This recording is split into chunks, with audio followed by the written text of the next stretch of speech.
예, 안녕하세요, 선생님. 이렇게 뵙게 돼서 반갑습니다. 최근에 아이들, 학생들 학교 현장에서 CPI 성격 검사 하셨을 겁니다.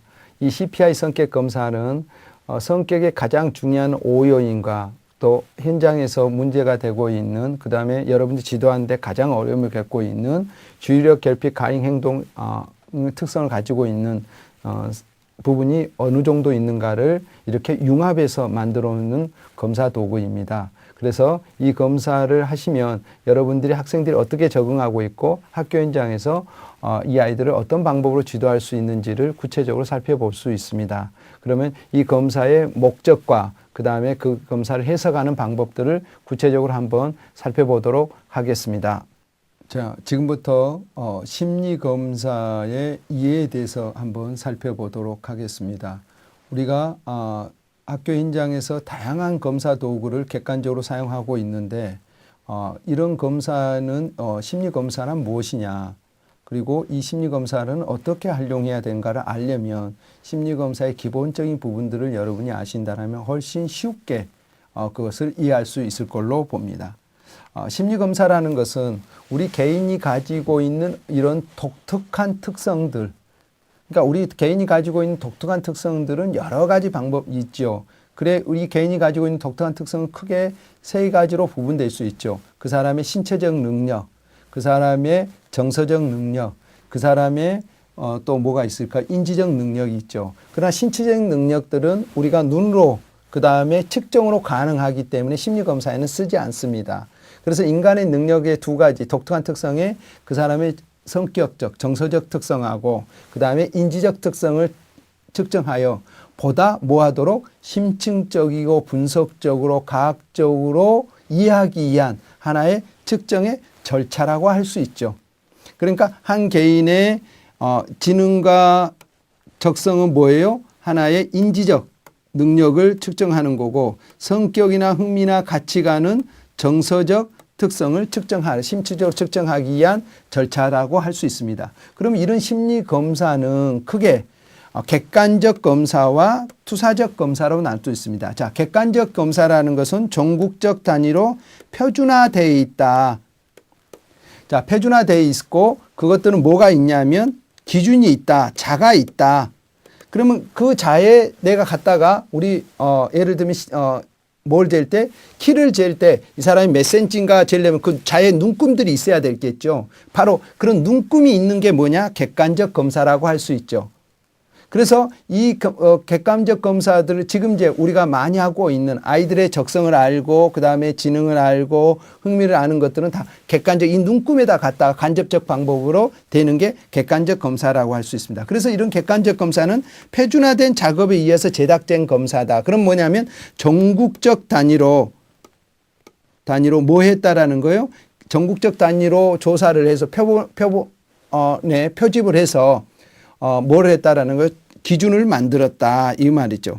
제작점. 그리고 심리검사의 절차와 평가를 위한 해석이 표준화됐다. 그럼 뭔 말이냐면 검사를 실시할 때도 일정한 절차와 그 다음에 평가할 때도 일정한 절차에 따라서 그 해석들도 뭐 할 수 있도록 어떤 스탠드한 기준을 가지고 해석할 수 있도록 만들어졌다. 그래서 이 검사는 신뢰도와 타당도가 어느 정도 있느냐 이런 것들을 해서 만들어 온 검사지를 객관도라고 할 수 있죠. 그런데 이제 투사적 검사는 뭐가 없을까요? 그 자가 없어요. 기준이 없어. 그러니까 여러분들 투사적 검사의 가장 대표적인 게 뭐냐면 그림 검사, HTP라든지 그림에서라든지 SCT 문장 완성형 검사라든지 어떤 그림을 보고 내 마음을 표현하려고 하는 TAT라든지 노샤라든지 이런 것들이 다 투사적 검사라고 하기 때문에 그것은 뭐냐면 자는 없지만 뭐에 의해서 전문가들의 임상적 경험에 의해서 저것은 어떡하구나. 그래서 그 검사들은 비구조화된 검사라고 할 수 있습니다. 그리고 이런 검사의 실시나 채점이나 해석이 뭐 하지 않아요? 어떤 자가 없기 때문에 객관적이지 못하고 대단히 주관적이고 임상적이라고 할 수 있어요. 그러니까 이 투사적 검사를 사용할 때는 대단히 임상의 경험이 많은 사람이 많은 훈련을 가지고 사용을 해야 될 거고, 객관적 검사는 대학원이나 대학에서 그다음에 석사 박사 과정에서의 심리 검사의 어떤 기준이라든지 윤리 강령이나 이런 것들을 배워서 할 수 있지만, 투사적 기법 같은 경우는 그런 대학을 나왔고 할다 할지라도 심리적 어떤 경험들이 없다라면 사용하기가 힘든 검사 도구라고 할 수 있습니다. 그래서 심리 검사는 바로 객관적 검사와 투사적 검사인데, 지금부터 여러분이 저와 같이 여러분의 특성을 알아보는 것은 대체적으로 객관적 검사에 대한 특성들을 알아보고 있다라고 할 수 있습니다. 자, CPI 검사는 어떤 목적을 가지고 있느냐 하면, 이 검사는 우리가 성격이라는 건 뭐라고 그랬어요? 다른 사람하고 독특하게 특성들이 뭐 하는 거? 구별되면서도 일관된 어떤 성향이에요. 그것뿐만 아니라 환경에 내가 적응해 나가는 독특한 어떤 뭐예요? 반응적 기대라고 해당될 수 있습니다. 이런 반응적 기제에 해당되는 것들이 세계적으로 봐보니까 5가지의 요인으로 구성되어 있더라. 그 5가지 요인이 가장 인간의 기본적인 성격 요인이라고 보는 게 5요인이시고요. 거기다가 현재 학교 현장에서 어려움을 겪고 있는 가행행동, 주의력 결핍, 충동성을 구체적으로 평가해서, 주의력 결핍, 가행행동을 구체적으로 평가해서 학교 생활과 일상적인 생활에 아이들이 적극적으로 잘 적응할 수 있도록 구체적인 자료를 제공하는데 이 검사의 목적이 있습니다. 그래서 이 검사를 통해서 성격과 그 다음에 학습에 도움이 되고자 하는 게 구체적인 목적이라고 할 수 있습니다. 그러면 이 검사는 어떻게 구성되어 있고 어떤 특징을 가지고 있는가를 한번 살펴보도록 하겠습니다. 이 검사의 특징으로 본다라면, 이 검사는 어떤 성격적 특성을 보면 그 위험적인 요인과 그 성격을 이겨낼 수 있는 보호 요인으로 연결해서 그 성격의 어떤 장애 요인을 정확히 진단할 수 있는 특성을 가지고 있습니다. 그것뿐만 아니라 학생들이 가지고 있는 강점을 증진시키고 부정을 이겨낼 수 있는 어떤 구체적인 지도 방법을 선생님들한테 제시해 줄 뿐만 아니고요. 뿐만 아니라 학교 현장에서 아이들에게 어려움을 가지고 있는 가행, 주의력 결핍, 충동적 성향과 그 다음에 일반적인 어떤 적응, 그 5요인과 연계해서 종합적인 지도 방법을 탐색하고 제시하는데 이 검사의 특징이 있다라고 할 수 있습니다. 예, 다음은 CPI 검사 구성 하위 척도 영역에 대해서 말씀을 드리도록 하겠습니다. CPI 검사는 성격 요인과 인성 지도 파일 요인으로 크게 나눠져 있습니다. 이 성격 요인은 최근에 성격 5요인설에 입각해서 성격 5요인설에 입각해서 성격 요인을 설정하였고, 학교 현장에서 가장 아이들을 잘 지도하는 데 필요한, 그리고 인성적 지도 측면에서 필요한 프로파일용으로 되어 있습니다. 그래서 성격 요인에는 성격 5요인설에 의한 개방성, 그러니까 내가 어떤 것을 수용하고 그것에 대해서 내가 적극적으로 대처하는 창의적 능력, 그 다음에 그것에 대해서 능동적 대처하는 능력, 이런 것들이 이제 개방성이죠. 그 다음에 내가 외향성, 내가 적극적으로 활동하는 이런 부분들이 이제 들어가 있고요. 그 다음에 성격의 요인에서 가장 중요한 근면하고 자기 일에 대해서 책임을 지는 어떤 성실적인 영역들, 그리고 타인과의 관계에서 얼마나 내가 친화적 활동들을 하고 있냐, 이타적 활동들을 하고 있는가 보는 친화성까지 이제 이런 요인하고, 그 다음에 오늘날 학교 현장에서 아이들의 학습이라든지 그 다음에 적응이라든지 이런 부분에 있어서 어려움을 갖고 있는 주의력 결핍, 가행 행동 증후군, 이 부분으로 이제 나눠져 있습니다. 그래서 특히 이제 이 주의력 결핍, 가행 행동에서 아이들이 가행 행동의 중심을 가지고 있느냐, 주의력 결핍의 중심을 가지고 있느냐, 충동성의 중심을 가지고 있느냐를 이런 걸 이제 살펴보기 위해서 인성 지도 파일로 따로 내서 그 아이가 지금 가행 행동, 상황에 알맞지 않게 행동을 나타내는 거, 이런 행동들을 구체적으로 수업 시간에 뭐 돌아다닌다든지 이런 부분들을 이제 구체적으로 보도록 하고, 외부의 자극이 왔을 때 내가 어떻게 받아들이고 그것을 내가 어떻게 입력하는가라는 보는 거, 어텐션, 주의력에 대한 부분들, 그 다음에 내가 차례를 기다리지 못하고 그 다음에 충동적이고 억제하지 못하는 이런 요인들을 구체적으로 측정을 해서 아이들의 그 다음에 성격 지도와 그 다음 인성 지도에 중요한 자료를 제시하는 데 목적을 가지고 이렇게 구성하였습니다.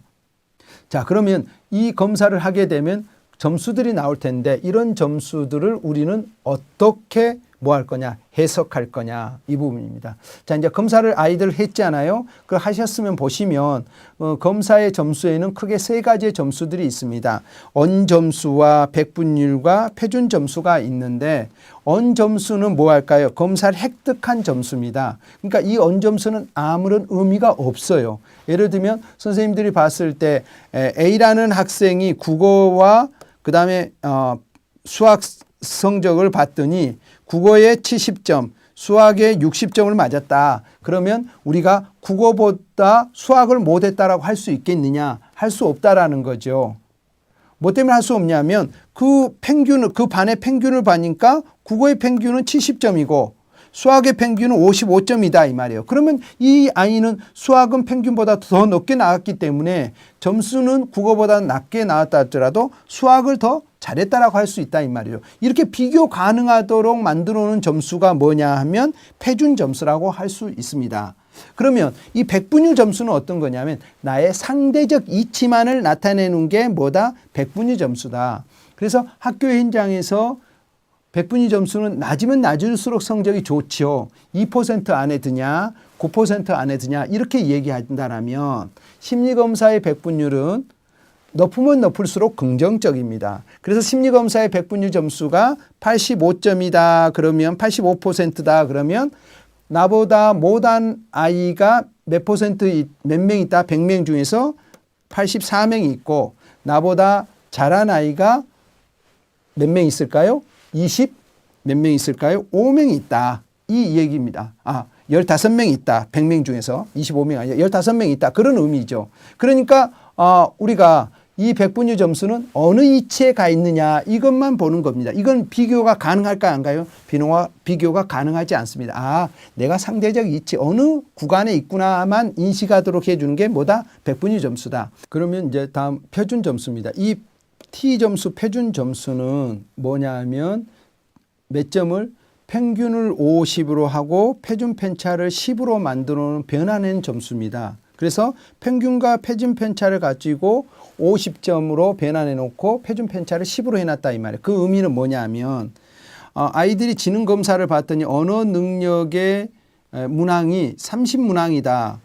그랬더니 평균이 몇 개 맞았냐면 원점수 평균이 13개 맞은 것이다. 그럼 이 13개 맞은 걸 몇 점으로 바꾸라는 거예요? 50점으로 바꾸고 이 아이들의 봐봤더니 표준 편차 그러니까 평균으로부터 떨어져 있는 점수들의 분포가 어떤가를 봐봤더니 표준 편차가 몇 점이냐면 SD 표준 편차가 4점이더라 이 말이에요. 그러면 뭘까요? 13에다 4를 더하면 몇이 되게요? 17점이 되겠죠. 그 17점 맞은 사람을 몇 점으로 바꿔라? 60점. 이 10의 표준 편차를 가지고 바꿔라 이 말이에요. 이 4점에 해당되는 것을 몇으로? 10으로 바꿔라 이 말이에요. 그 다음에 4점을 빼면 몇일까요? 11점. 그럼 11점에 맞은 사람은 몇 점일까요? 40점으로 바꿔라. 이렇게 바꿔놓은 게 뭐라고? T점수라고 할 수 있다. 그래서 우리는 이 T점수를 가지고 뭐 해라? 비교해라.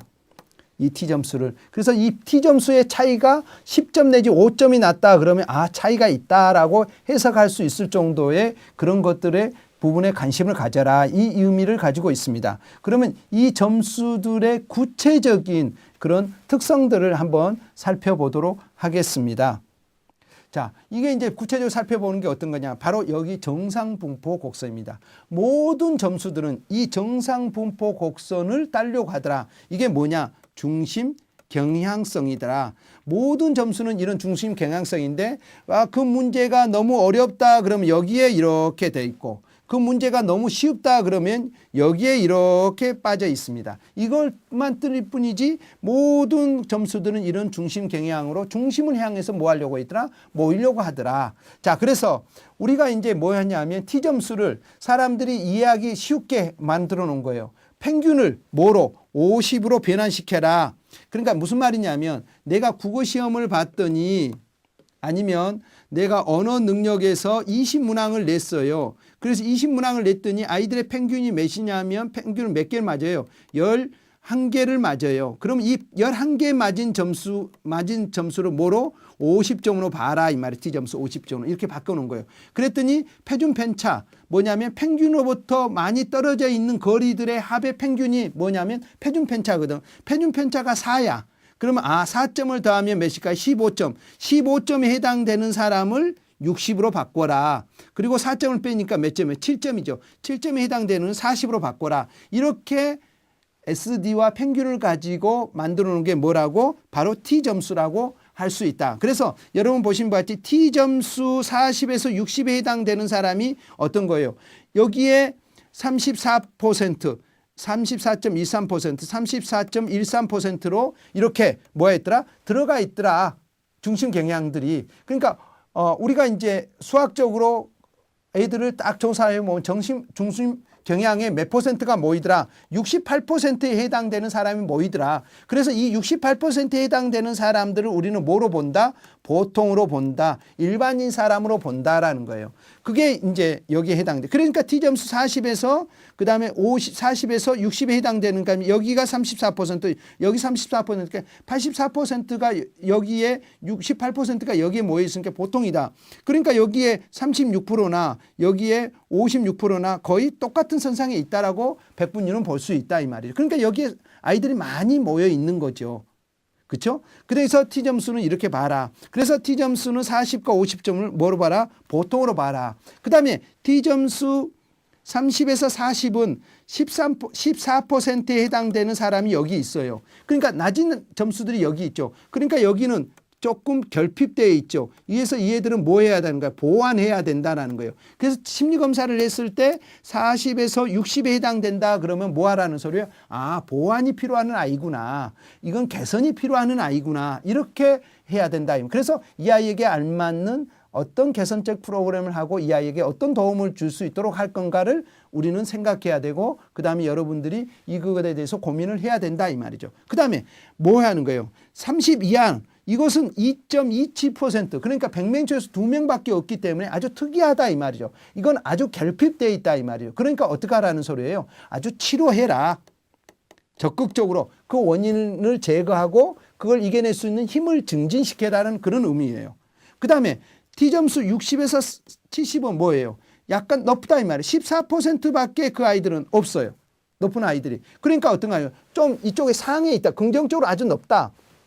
그러니까 높다는 소리는 이것도 뭐 하는 거예요? 이쪽과 똑같이 어떻다는 거예요? 강하다는 소리죠. 그러면 이게 이제 강했을 때 능력이 강한 것은 긍정적이지만 성격이 너무 강하다 그러면 내가 그쪽에 너무 주장이 세다는 소리죠. 그래서 그걸 인식해서 적절하게 융화될 수, 다른 사람은 융화될 수 있는 부분들을 보제라 이 말이죠. 그 다음에 여기 70 이상인 사람은 100명 중에서 너 같은 그런 성격을 가지고 있는 사람은 딱 2사람밖에 없고 그 다음에 너 같은 능력을 가진 사람은 딱 2사람밖에 없기 때문에 아주 특출한 능력을 가질 수 있다라고 볼 수 있겠죠. 그렇죠? 그래서 여러분들이 점수를 가지고 이 T점수와 백분율에 따라서 여러분 보신 바와 같이 우리는 이런 정상 분포 곡선에 따라서 우리가 일반적인 사람이구나, 특이한 사람이구나, 매우 특이한 사람이나 이런 것들을 알 수 있겠죠. 그래서 T점수 30점 미만인 사람들은 매우 낮으니까 뭐 해라? 아까 말했지 치료적 접근이 필요하다. T점수 30에서 49점에 해당되는 사람들은 어떤 사람이다? 결핍되어 있으니까 보완해야 된다. 40에서 60점에 있다는 뭐 하는 거다? 일반적인 사람들이 가지고 있는 특성들이다. 그 다음에 60에서 69점은 좀 높다. 이것도 뭐 하는 거냐? 네 스스로가 너를 통찰하고 계산하고 그 다음에 네 능력이 그 정도니까 그 능력에 맞는 일을 해야 된다. 아주 높다. 70 이상은. 매우 특이하다. 그렇기 때문에 이 능력을 발휘하고 있고 그 다음에 성격적인 부분이 이렇게 강하다라면 내 성격적인 특성들을 잘 인식하고 내 그 특성을 좀 낮추려고 노력하라는 그런 의미들을 가질 수 있습니다.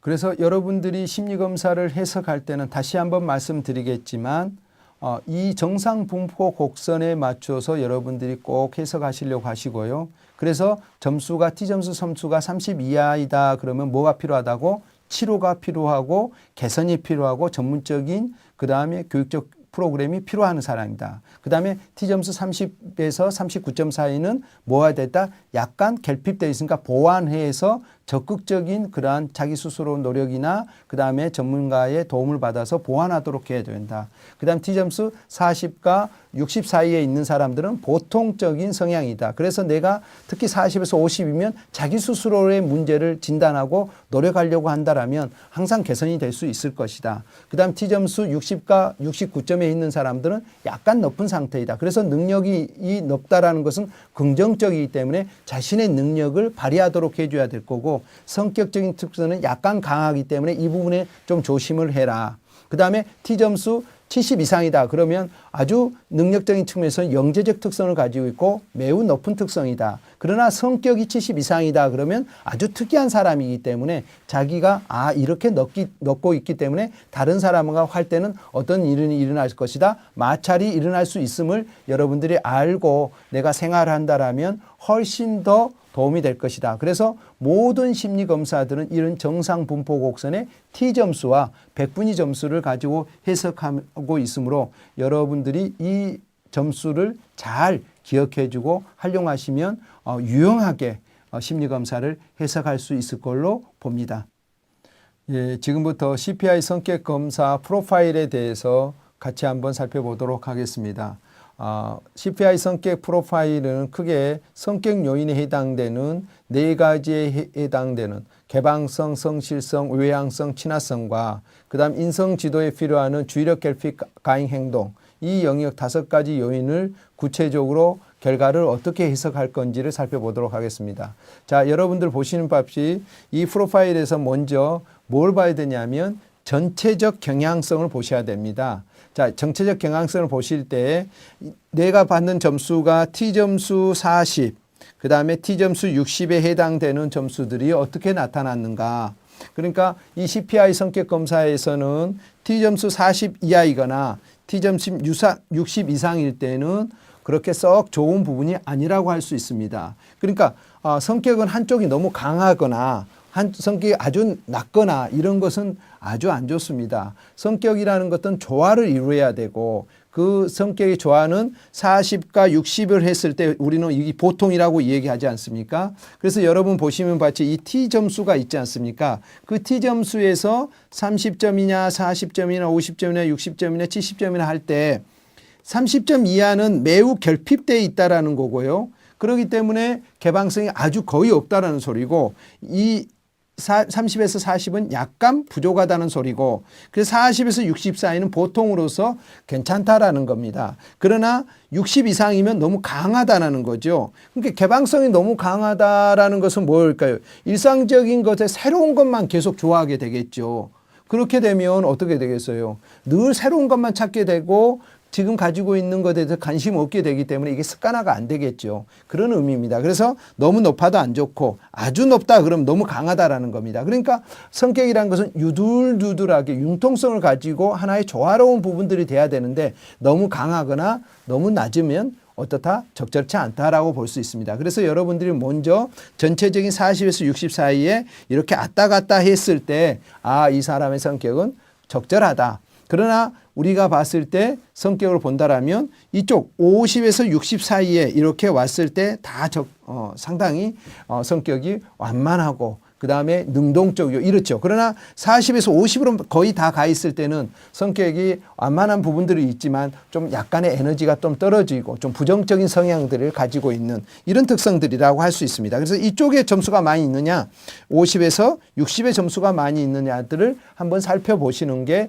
첫 번째 해야 될 부분입니다. 자, 이제 그렇게 봤다라면 이제 성격 요인에서 가장 또 중심을 가지고 가져야 될 게 어떤 거냐면 바로 이 성실성에 대한 영향들을 여러분들이 이제 두 번째는 관심 있게 봐셔야 될 겁니다. 이 성실성은 근면성이나 책임성이나 이런 부분들에 해당되는 부분으로서 모든 성격의 이 부분 중에서 가장 중심적인 요인입니다. 그래서 이 성성은 뭐에 해당되냐면 어떤 일이 있을 때 내가 그 어려움을 극복해낼 수 있는 회복적 탄력성에 해당되는 아주 중요한 요인이라고 할 수 있겠죠. 그래서 이 성실성이 점수가 과연 어디에 있느냐. 그래서 이 성실성은 되도록이면 이 점수나 이쪽에 60에 왔을 때 50과 60 사이나 60 이상이 됐을 때 상당히 건강하고 어떤 어려움이 있어도 이걸 이겨낼 수 있는 힘이 있다라고 할 수 있겠죠. 이게 이제 두 번째 봐야 될 겁니다. 그리고 나서 이제 세 번째 각각의 요인들을 살펴보는 게 좋습니다. 그래서 이 친구는 지금 개방성이 T점수 54로 보통 상에 나타내고 있습니다. 그래서 이 아이는 이 개방성에 있어서는 적절하다. 외부의 변화에 적절히 수용하고 그것에 대해서 창의적인 호기심을 발휘하고 창의성을 모아두도록 새로운 것들을 생각해내는 그런 특성이 내재되어 있다고 할 수 있죠. 그러나 그런 것들이 아무리 내재되어 있다 할지라도 이 친구같이 성실성이 39점으로서 좀 낮게 되어 있습니다. 그 말은 뭔 말일까요? 그런 거에 돼 있다 할지라도 꾸준히 노력하려고 하고 그것에 대해서 책임을 지고 달성하려는 성향이 커요, 적어요? 적다 이 말이에요. 그러니까 내가 생각은 가지고 있지만 행동으로 움직여지지 않기 때문에 이 아이는 성실성을 어떻게 하면 증진시킬 수 있겠느냐가 매우 중요한 부분이라고 할 수 있죠. 그것뿐만 아니라 이 친구는 외향적이에요. 그러니까 외향적이 57%로서 아주 중간중대 아주 잘 발달되어 있습니다. 다른 친구들하고 적절하게 상호작용도 하고 능동적이면서 사교적인 성향들을 에너지를 발휘하고 있다라고 할 수 있죠. 그러나 그런 걸 가지고 있음에도 불구하고 친화성은 타인과의 관계에 있어서 어떤 타인 중심적인 부분보다는 이기적인 성향이 매우 강하고 그 다음에 무관심하고 그 다음에 자기중심적인 성향들이 좀 있다라는 겁니다. 그러다 보니까 이 친구는 지금 개방성이나 외향성이나 친화성에 있어서 성실성도 몇 점이에요? 39점으로 낮고 친화성도 39점도 낮다 이 말이죠. 그러니까 이 친구 같은 경우는 내가 성실하지도 않고 근면적이고 책임지지도 않으면서 그 다음에 내가 다른 사람과의 어떤 그 잘못이라든지 그 다음에 다른 사람과의 그것을 이해하는 거라든지 이런 것들에 대해서 관심이 없고 그 다음에 자기중심적인 성향들이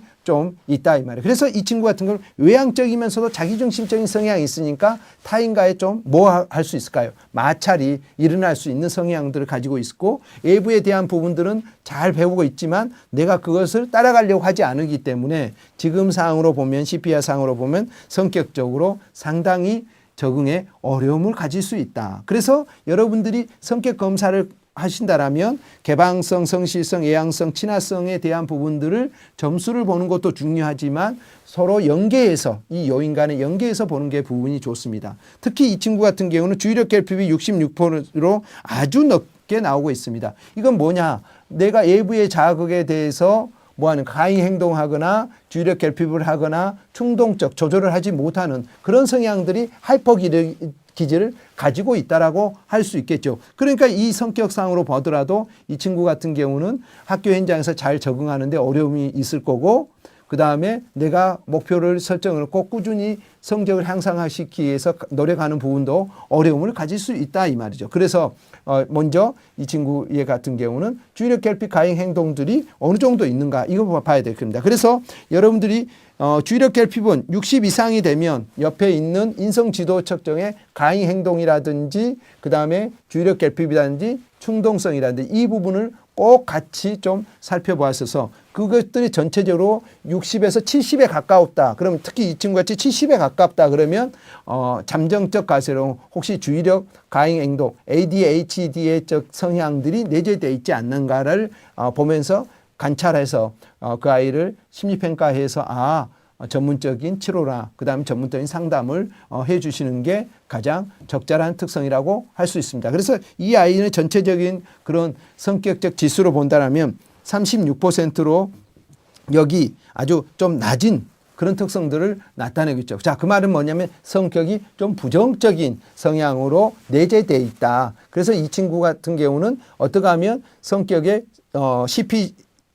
CPI 지수가 50% 이상이 됐을 때 50% 이상이 되고 86% 정도에 됐을 때 우리는 보통 정도로 좀 긍정적이다. 그래서 50 이하로 있을 때 CPI 점수가 50 이하로 있을 때는 좀 부정적 성향들을 나타내고 있다. 그래서 그런 아이들에게는 일관된 어떤 지수를 가지고 증진시킬 수 있는 프로그램을 요구되고 있고요. 그 다음에 보통의 점수를 가지고 있다면 이것들이 일관되게 꾸준히 진행돼서 요인이 뭐 할 수 있도록 같이 상호작용할 수 있도록 전체적인 부분들을 증진시킬 수 있는 구체적인 목표 지향, 목표를 하고 책임지게 하고 그다음에 그것에 대해서 나의 느낌과 그다음에 타인의 느낌을 받아들이는 이런 구체적인 훈련들을 하게 된다라면 아이들이 성격 발달이 잘 이루어질 수 있겠습니다. 그래서 CPI 검사에 여러분 성격 프로파일을 해석할 때는 먼저 전체적인 경향을 보고 두 번째 성실성이 어느 정도의 특성이 있는지를 보고 세 번째는 이런 요인들 간에 어떤 알고리즘이 있는가를 보고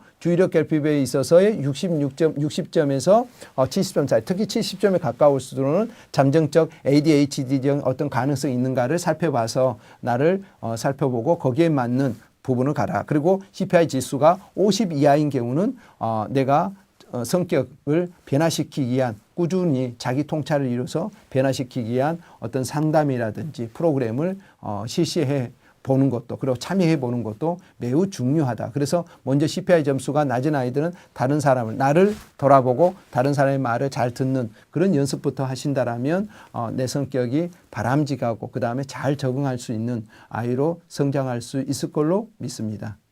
구체적으로 이 아이들의 이런 특성들을 보실 때 여러분들은 이 개방성, 성실성 이런 부분들을 이제 보실 겁니다. 그 개방성 안에는 수용성, 창의성, 호기심이 있는데 이 영역들을 한번 구체적으로 살펴볼 수 있도록 해야 됩니다. 그래서 개방성에서 제일 중요한 게 이제 수용성입니다. 그래서 내가 창의성이나 그 다음에 호기심이 높으면 이 행동으로 옮기는 수용성이 이렇게 올라와 줘야 됩니다. 그래서 이것만 높다라고 해서 개방성이 좋은 게 아니고 이 수용성이 꼭 좀 다시 올라올 수 있도록 봐주시기를 부탁을 드리고 이것도 마찬가지로 이 점수 안에 들어왔을 때 가장 융합될 수 있다라고 했습니다. 그 관심이나 호기심이 있는데 새로운 걸 배우고 행동을 하려는 부분이 적습니다. 그러다 보니까 이 학생은 책임감이나 규칙성이 매우 떨어지고 있죠. 그리고 근면하는 부분들이 적어요. 그러니까 목표의식도 없고 뭐 하려고 하는 꾸준히 그걸 노력하려는 그런 특성들이 없습니다. 그래서 선생님들께서는 이 개방성도 중요하지만 이 성실성을 정확히 보고 특히 책임성은 목표와 관련해서 목표가 있는지 없는지 그 다음에 그것들을 구체적으로 계획을 세워서 약속을 해서 수행하려는 의지들이 부분들이 규칙성이 있는지 그 다음에 그것을 꾸준히 행동적으로 하는 실천력이 있는지 이 부분으로 보시면서 이 아이들의 이런 특성들은 대체적으로 이쪽으로 올 수 있도록 지도해 주시는 게 매우 중요하다라고 할 수 있습니다. 그 다음 예양성은 이 사회성이에요. 사회성이 높으면서 이 부분들이 같이 높아지면 괜찮지만 사회성은 떨어지면서 활동성, 지배성이 높아지면 어려움을 가질 수 있습니다. 그러므로 학생들을 하실 때 이 외향성의 사회적 특성이 어느 정도인가 이 영향을 좀 봐지고요. 친화성도 또한 마찬가지입니다. 타인을 배려하고 존중하는 것이 이타성이거든요.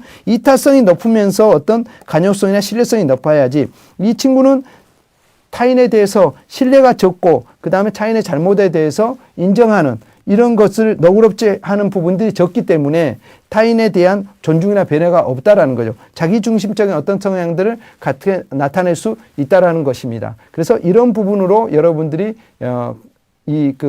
하위 요인과의 관계를 살펴봐 주시기 바랍니다. 그러면 이 학생들을 구체적으로 어떤 방법으로 지도할 수 있을까요? 여러분의 성격의 5요인에 있어서 그 아이들의 어떤 수용성, 개방성을 뭐 하려면 증진시키려면 1차 기초적 지식과 배경 지식을 증진시켜주는 이런 부분들에 대하여 호기심이나 창의성이나 그 다음에 배우고 싶어하는 수용성들이 나타날 겁니다. 그것뿐만 아니라 다양한 체험이라든지 이런 것들을 경험할 수 있는 기회를 주시는 게 매우 중요하고요. 또한 그것들이 실패감을 갖지 않고 자신감을 갖도록 하기 위해서 긍정적 자신감을 갖도록 하기 위해서는 그 아이의 수준에 맞는 과제를 제시해서 성취감을 획득하게 되면 거기에 대해서 뭐 하도록 칭찬을 하는 게 아니라 그 과정, 수행하는 과정에 격려하고 관심을 가져주는 그런 역할을 해주시는 게 가장 첫 번째 교사 선생님들이 그 다음에 학부모들이 해줘야 될 역할이라고 할 수 있습니다. 또한 그것뿐만 아니라 아이들이 자신의 어떤 뭐를 가지고 성실하게 꾸준히 해 나가기 위해서는 뭐를 해줘야 될까요? 목표를 갖는 게 중요합니다. 그러니까 앞에 있는 경험과 이런 걸 통해서 내가 해봐야 목표를 가지겠죠. 그런 목표를 가지고 책임지기를 늘 해줘야 됩니다. 그러니까 네가 이런 이유 때문에 안 하는 것은 혹시 이렇게 때문에 그러냐. 이런 거예요. 예를 들면 나 이렇게 하고자 합니다. 그러면 부모가 선생님이 꼭 이렇게 물어봐줘요. 철이 네가 이렇게 하기로 결정했단 말이지. 그러면 너 이렇게 말을 바꿔서 네가 한번 해봐. 철이는 나는 이렇게 하기로 결정했습니다. 자기 스스로가 이렇게 말하게 하는 이런 책임지기 기법, 책임 갖기 하는 이런 방법들을 일상적인 생활 속에서 해주시는 게 매우 중요합니다. 그것뿐만 아니라 아이들한테 뭘 많이 해줘야 될까요? 간헐적 강화 계획을 세워서 아이들에게 그런 행성하고자 하는 행동 목표를, 그러니까 우리가 말해서 그 행동 목표를 설정하고 그 행동 목표를 꾸준히 습관화될 수 있도록 적절하게 강화 계획을 세워서 보상해 주는 그런 역할을 해 주시는 게 좋습니다. 또한 프리백 원리라고 그래서 아이가 뭐하고 싫어하는 것과 좋아하는 것이 있다라면 좋아하는 걸 먼저 하고 그 다음에 싫어하는 것은 그 다음에 좋아하는 것과 싫어하는 게 있다라면 그 싫어하는 것은 꼭 해야 될 일이기 때문에 먼저 하고 좋아하는 것을 뒤에 하게 해서 그 다음에 이 싫어하는 것과 좋아하는 걸 연결해서 일상적인 생활 속에서 할 수 있도록 해 주신다면 이 아이의 그런 습관화가 이루어질 겁니다. 보통 우리 아이들은 게임을 먼저 하고 공부를 뒤에 하려고 하는 성향이 있는데 그게 아니고 이 게임을 하기 위해서는 내가 공부를 먼저 해야 된다라고 이렇게 연계하는 이런 부분들이 이제 구체적으로 세워주신다라면 학생들이 어떻게 할까요? 그것들이 습관화될 수 있도록 하겠죠. 또 중요한 것은 진짜 자기의 학생의 어떤 욕구를 구체적으로 탐색해서 그 욕구에 대해서 내가 인정해주고 늘 바라볼 수 있는 이런 기회를 갖게 함으로 해서 자신의 어떤 성실성을 갖게 하는 중요한 인자로 작용할 수 있을 겁니다. 또한 자신들이 그런 그 학생들이 그 자신의 성격을 잘 하려면 뭐 해야 될까요? 자신의 감정의 어떤 느낌을 표현할 수 있도록 해줍니다. 그래서 그 아이들한테 이렇게 구체적으로 해줘야 돼요. 자신의 감정을 얘기하고 누군가를 지배하려면 그 뒤에다가 꼭 하고 나서 이건 내 생각이야 이걸 붙이게 한다든지 나는 이렇게 느껴 이렇게 한다든지 이런 방법으로 해 주셔야 되고요. 그 다음에 타인의 말을 뭐로 적극적으로 경청해 줘야 됩니다. 그러니까 경청하라는 건 뭐냐면 타인이 말할 때 친구와 말할 때 끊지 말고 끝까지 기다려주는 듣고만 있게 해주는 이런 역할을 해주시는 게 중요하고요. 그 다음에 학생들과 주고받는 이런 사회성 훈련들을 구체적으로 해주신 게 도움이 될 겁니다. 또한 보이지 않게 아이들이 갈등을 하면서도 다양한 집단 활동을 할 수 있는 신체적 활동을 할 수 있는 집단 활동을 할 수 있는 이런 기회를 많이 제공해서 아이들이 타인과 내가 다름을 알 수 있는 이런 기회들을 제공해 주신 게 중요하고요. 또 아이들이 적극적으로 자신의 감정을 표현하고 그것에 대해서 표현할 때 받아주고 적극적으로 지지해주는 이런 발표하기 같은 그런 기회들을 학교 현장에서 제공해 주신 게 아이들의 성격 발달에 도움이 될 겁니다.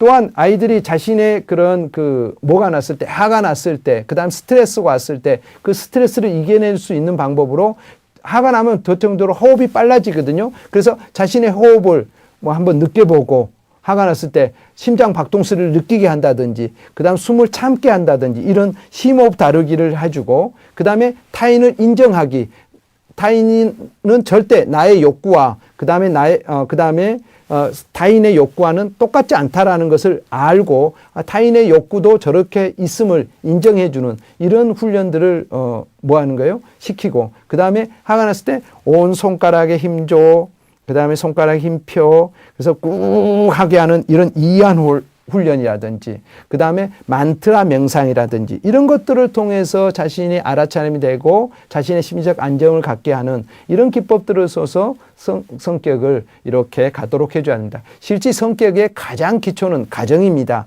가정에서부터 학부모가 이런 훈련들이 될 수 있도록 하고 학교에서도 선생님들이 이런 부분들을 늘 관심을 가지고 이 아이의 말을 기다려주고 들어주고 경청해주고 따라가주고 이런 역할을 해주신다라면 아이들이 안정감을 가지고 자신의 성격을 발휘할 수 있을 걸로 봅니다. 이런 부분으로 선생님들이 일상적인 학교 생활에서 지도해 주신다면 아이들이 바른 행동을 할 수 있을 걸로 봅니다. 자, 이제 그 다음 마지막으로 주의력 결핍 가행 행동 아이들에 대한 부분들입니다. 실제 주의력 결핍 아동에 해당된다 그러면 이 검사에 나왔다 그러면 첫째 뭐 해야 돼요? 전문가에게 의뢰해서 하게 되면 이제 보통 약물을 주입하게 됩니다. 그래서 아이들이 약물을 먹었을 때는 어떤 거냐면 수면 장애가 온다든지 소화 장애가 온다든지 이런 부분들 옵니다. 그러면 약물은 뭐 해줘야 돼요? 조정을 해서 아이에게 맞는 부분을 해주면서 약물만 먹여서는 안 되고요. 거기에 맞는 행동 수정이라든지 게임 어떤 놀이치료라든지 그다음에 부모가 일상적인 생활에서의 어떤 역할을 해주는 부모 교육이라든지 인지행동 치료들 이런 것들을 종합해서 아이들에게 도움이 줄 수 있도록 해 주셔야 됩니다. 그래서 아이들한테 이제 주력 결핍 아동 해동해 주는 시간은 뭐냐면 아주 작은 시간 한 5분 3분 이런 것들을 통해서 정해진 시간에 일을 끝낼 수 있는 그런 경험을 해 주셔야 되고요. 그 다음에 여기서 이제 주력 결핍 아이들은 뭐냐면 그것의 행동에 대해서 일관되게 좋고 나쁨에 대한 안 되고 된 것에 대한 책임감을 갖도록 일관되게 부모가 그 다음에 교사가 일관되게 해야 돼요. 그 부분에 대해서는 나는 이건 안 돼. 나는 이건 싫어. 나는 선생님이 이거 힘들어. 이렇게 구체적으로 그것에 대해서 꾸준히 일관되게 나가는 일관성이 매우 중요합니다. 그 다음에 이제 이완 훈련, 명상이라든지 온몸에 힘 줘봐, 손 꾹 줘, 자, 손 풀어, 확 풀어. 이렇게 이완 훈련이라든지 이런 것들을 이제 하고 한다든지 아니면, 크게 그냥 선생님하고 거쳐 한번 떠보자 해서 숨이 찰 때까지 하게 한다든지 이런 어떤 만트라 명상 같은 이런 기법들도 아이들한테 중요하고요. 그 다음 구체적으로 아이하고 행동 계약서를 써서 하게 되고 거기에 따라서 안 되면 보상 그 다음에 내가 거기에 대해서 애가 하고 싶은 일을 못하게 한다. 이런 부분들이 이제 중요하고 그 다음에 자기교시 전략이에요. 자, 이런 애들한테는 뭐 하냐면 꼭 시켜봐야 돼요. 어떻게 해봐요? 생각해봐. 스톱. 생각해봐. 느껴봐. 말해봐. 그리고 나서 행동하도록. 스톱. 생각해봐. 그걸 생각한 것을 말로 해. 그 다음에 뭐 해봐? 느껴봐. 이렇게 이제 가도록 해주는 거예요. 그래서 이런 자기교시 전략들을 통해서 아이들이 자신의 그러한 주력 가행 행동들을 수정할 수 있도록 해주시기를 부탁을 드리겠습니다. 그래서 이런 그 부분과 그 다음에 여러분들의 성격적 그런 부분들을 통해서 여러분들의 주의력 결핍을 증진시켜주는 그런 역할을 해주시기를 부탁을 드리겠습니다. 그러면 이제 이런 결과를 검사를 도구를 어떻게 활용할 거냐? 바로 일상적인 여러분 학교 생활과 인간적 강의를 통해서 여러분의 학생들의 인성적 교육 프로그램을 개발하는데 활용할 수 있을 뿐만 아니라 학생들이 그런 일관된 특성 중에서 부적응 행동이라든지 환경과의 적응을 통해서 제대로 하고 있는지 안 하고 있는지 이것을 자기 스스로가 학생 스스로가 통찰할 수 있도록 상담 자료를 활성화하고요.